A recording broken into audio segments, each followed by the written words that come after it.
Bismillahirrahmanirrahim. Assalamualaikum warahmatullahi wabarakatuh. Perkenalkan, nama saya Silvana Puspaningsih Siregar dengan NIM 1214070123. Di sini saya akan menjelaskan sedikit tentang filsafat dakwah. Baik, yang pertama ada pohon dakwah. Yang pertama, akar. Akar ini digambarkan sebagai materi dakwah atau maddah. Yang kedua ada batang. Batang sebagai dai. Yang ketiga ada ranting. Ranting pohon sebagai mad'unya. Yang keempat ada daun. Daun sebagai wasilah. Dan yang kelima ada buah. Buah sebagai asar. Selanjutnya yaitu sumber-sumber pesan dakwah. Sumber utama pesan dakwah sebenarnya berasal dari Al-Quran dan hadis Nabi SAW. Dan ada beberapa sumber yang dapat diambil untuk pesan dakwah, yaitu dari pendapat para sahabat, pendapat para ulama, dari hasil penelitian ilmiah, kisah dan pengalaman teladan, berita dan peristiwa, dari karya sastra dan karya seni. Selanjutnya ada hakikat pesan dakwah. Islam atau syariat sebagai kebenaran yang hakiki yang datang dari Allah Subhanahu wa taala melalui malaikat Jibril kepada para nabi dan disampaikan kepada umatnya. Poin selanjutnya yaitu tentang 3 sendi dakwah. Yang pertama ada konsep ilmu. Ilmu merupakan sendi terpenting dari hikmah. Oleh karena itu Allah memerintahkan manusia agar mencari atau berilmu sebelum berkata dan beramal.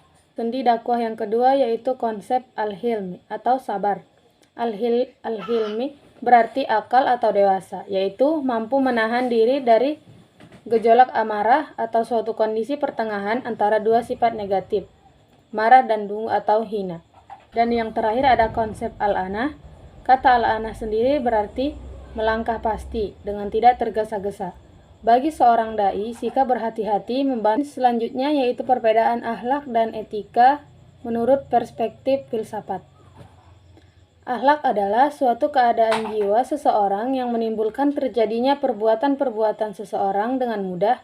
Dengan demikian, bila mana perbuatan, sikap dan pemikiran seseorang itu baik, maka jiwanya juga baik. Kemudian pengertian etika. Etika merupakan suatu ilmu yang membahas tentang arti baik dan buruk, benar dan salah. Kemudian manusia menggunakan akal dan hati nuraninya untuk mencapai tujuan hidup yang baik dan benar sesuai dengan. Dan yang terakhir yaitu analisis saya terhadap penjelasan dari Bapak Dr. Andus Asep Sodikin tentang filsafat dakwah. Bahwasanya beliau mengatakan, pengertian filsafat merupakan cinta kebijaksanaan atau hikmah. Sedangkan makna dari hikmah yaitu orang yang berilmu dan berakal dan bijak. Filsafat bersifat logis, berbeda dengan sains yang bersifat rasional atau terikat dengan hukum. Tujuan filsafat dakwah yaitu untuk mencapai kebahagiaan, dan objek filsafat dakwah ada 2, yaitu 1 material dan yang kedua formal. Mungkin sekian yang bisa saya sampaikan. Assalamualaikum warahmatullahi wabarakatuh.